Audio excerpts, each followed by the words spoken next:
the future of entertainment. This video is going to be a certified banger. I am so excited to dive into this complex, intricate, intriguing web of just what do we have here? I mean, what on earth do we have here? Like, when you really look at content these days and entertainment as a whole, it's really but I'm so excited to give my thoughts on where we're heading, where we're going to be in 20 years, 30 years, 50 years. I don't think people truly think about this on a deep level. So I've done some deep thinking, and I cannot wait to share my thoughts with you.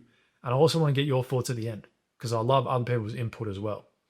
But before we get into this web that I've sort of created here and get into some predictions later, I think it's important to understand a brief bit of history. Now, I know you probably just rolled your eyes at that and like, who is this dude? Give me a history lesson. But, I think it's important. There's this quote from Confucius that says, Confucius, I hope I'm saying that right. Study the past if you want to define the future. And I think that is so important. Like, you cannot make a prediction if you don't know where things currently stand and where things have stood in the past. And to understand the past, you really only need to understand two concepts. The first of which is human emotion. Now, this is at the core of entertainment in any realm. The reason anyone watches any form of media, whether it be Instagram Reels, whether it be YouTube long form, whether it be movies, whether it be TV, anything that someone chooses to watch for entertainment purposes is because they want to feel something. That is the core of entertainment in any realm. And once you understand that, then the question becomes, what is the best vehicle in which to give someone that feeling? Now, between the years 1900 to 2015, the answer to that question unequivocally was film and television, which became Hollywood. If you were a person in the early 1900s and you wanted to feel something, you wanted to be entertained, you would go to the movies. You would go to the cinema with your friends, with your family, whatever. Then in the mid-1900s, they introduced the TV, I'm pretty sure. So that became another form of entertainment, if you will. Sitting on the couch with your family watching a TV show that was programmed on cable television. Then as we approached the early 2000s, cinema became more of a, more blockbuster, Titanic, Good Will Hunting, all that sort of stuff, Hollywood. That's when Hollywood really took off. That was probably like peak Hollywood. But essentially the point here is, between that time period, that was the best vehicle in which to make someone feel something. Then, in about 2015, the shift begins to YouTube. And these people right here, Logan Paul, Jake Paul, Mr. Beast, KSI, The Sidemen, Jesse the Laser, all these people put YouTube long-form videos on the map. You've got comedy, skits or whatever.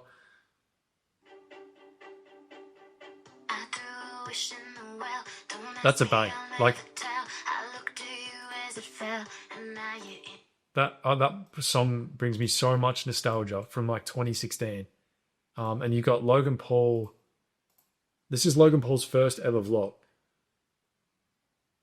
What is up, people of the internet? My name is Logan Paul and welcome to my vlog channel. That's right, I'm vlogging now. You get to see more of me.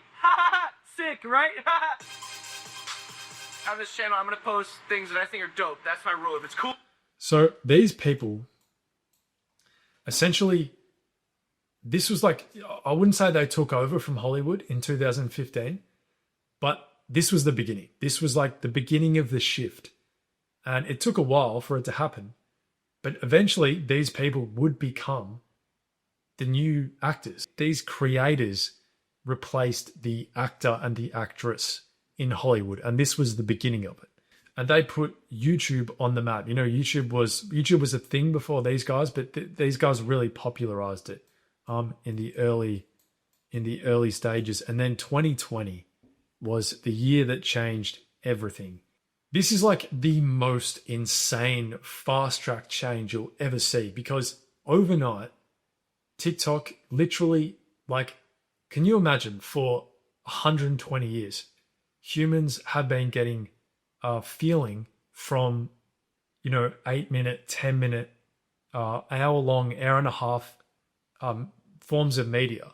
And then literally in the snap of a finger, overnight, people began getting that same feeling in 15 seconds, in 20 seconds, in 30 seconds, and they got it instantaneous, one after the other.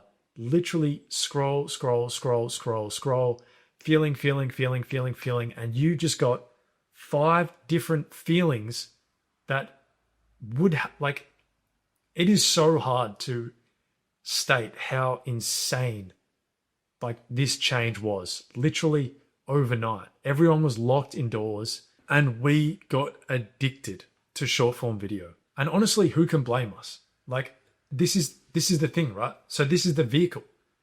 It goes back to these two things, human emotion and the emotional vehicle. Everyone wants to feel something. And TikTok figured out the most OP meta way in which to deliver that feeling. TikTok became the ultimate emotional vehicle, and it changed everything.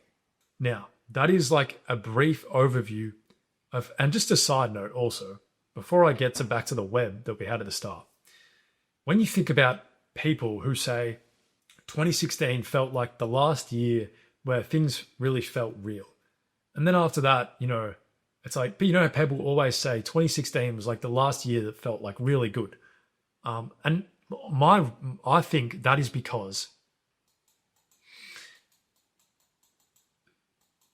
to get that feeling between the 1900s and 2015, to get that hit of dopamine, to get that, your brain, whatever, you had to watch a TV show, you had to watch live sport, you had to listen to music, or you had to watch a movie.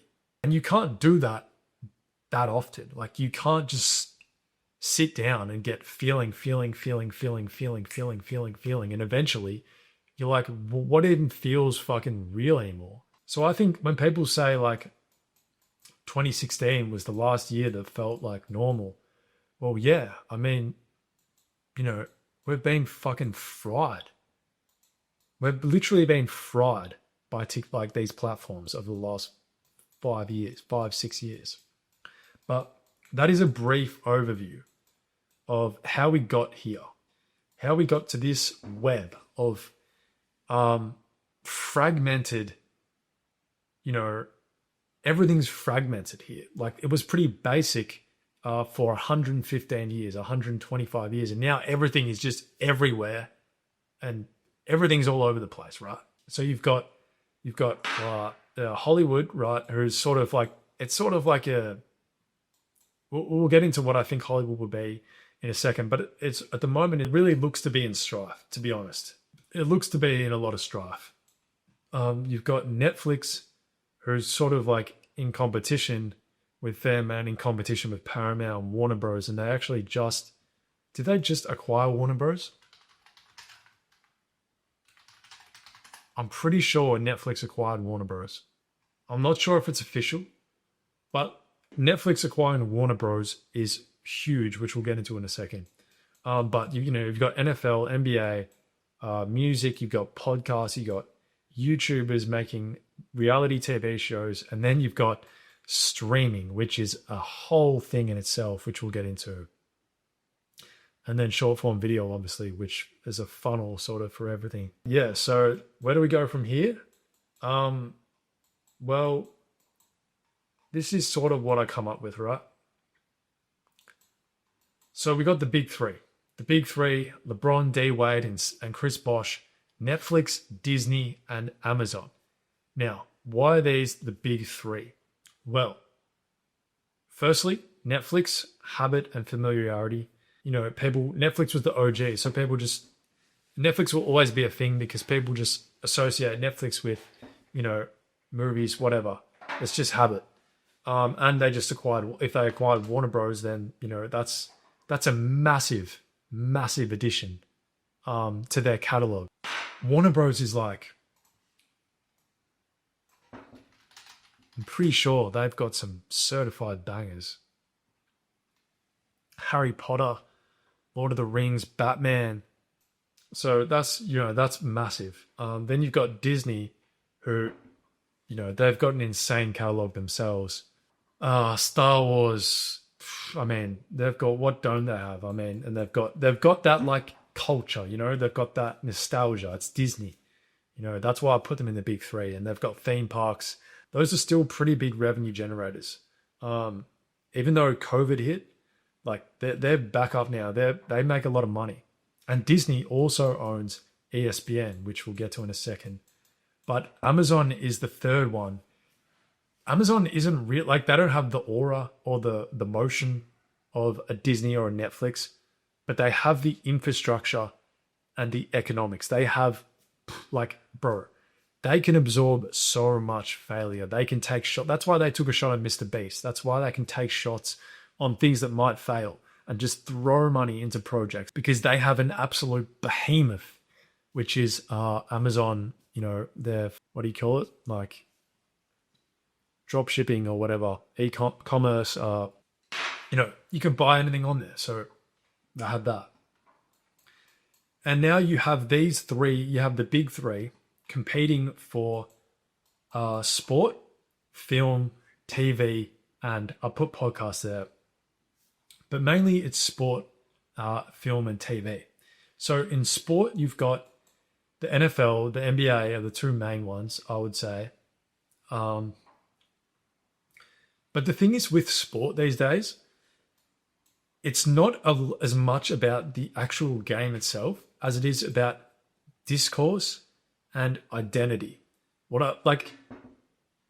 People like, so instead of like the actual game being the focus, it's more about like Twitter memes, Instagram reels, fantasy, sports betting.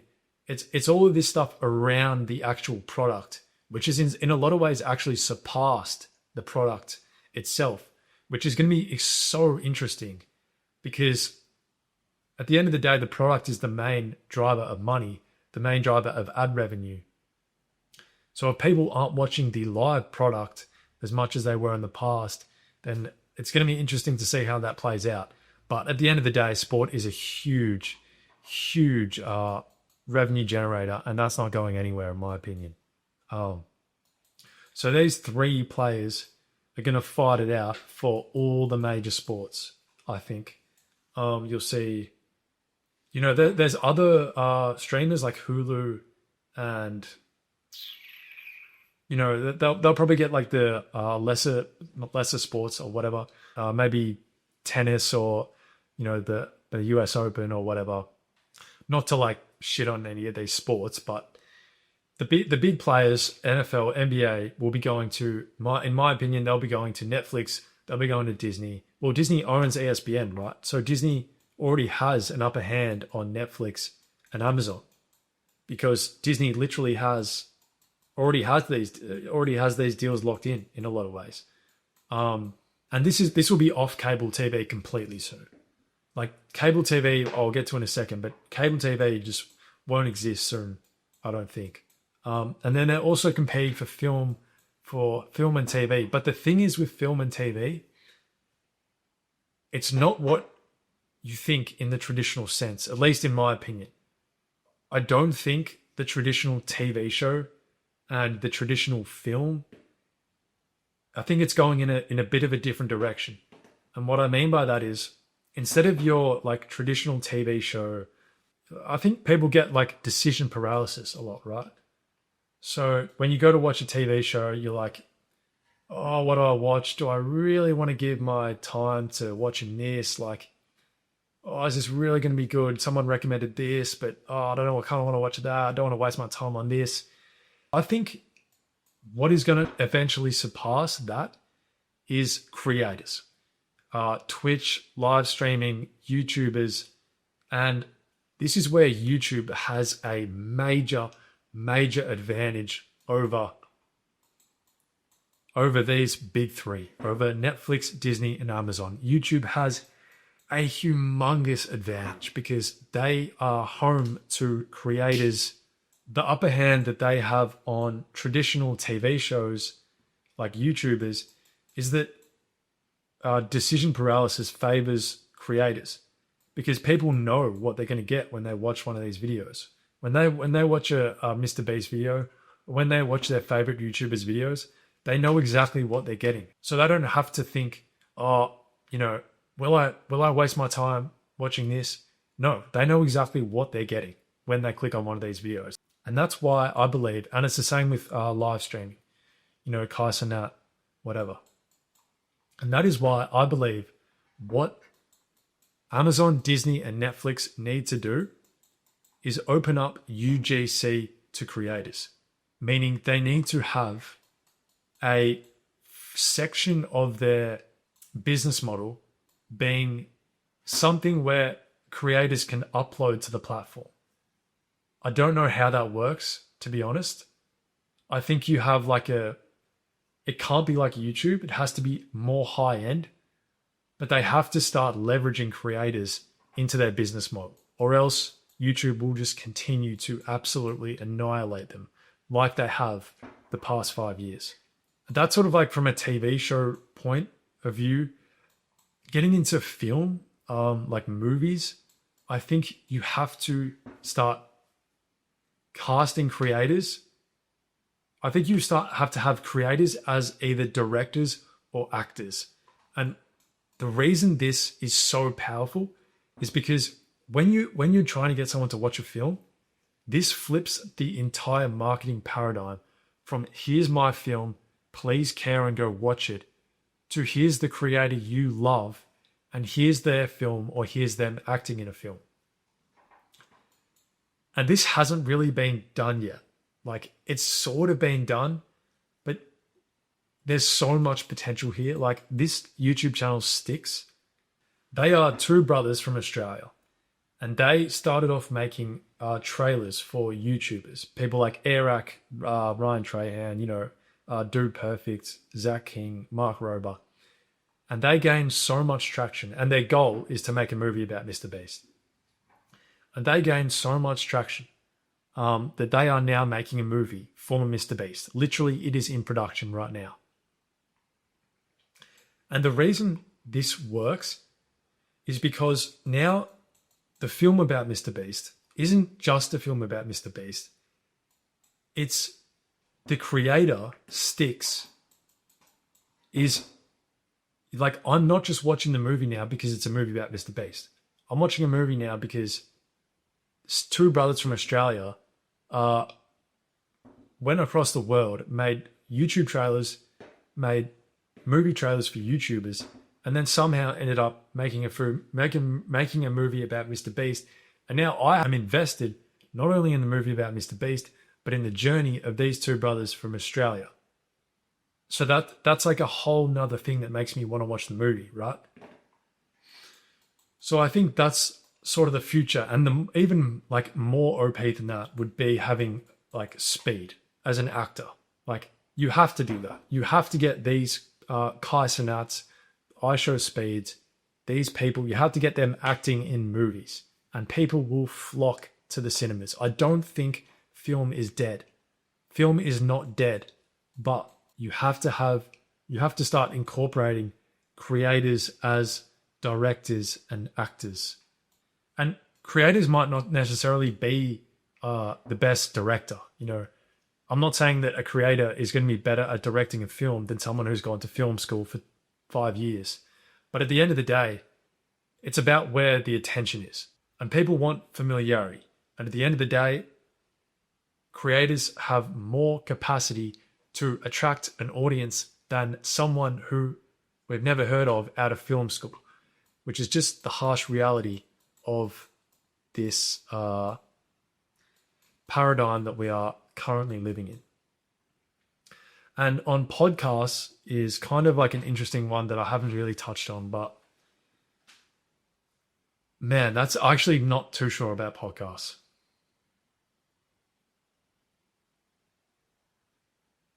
I'd be interested to hear your thoughts on podcasts. To be honest, I think the top echelon of podcasts will just continue to print. But no, I think we might be over the hump with podcasts. But let me know what you guys think about that. Now, some final predictions.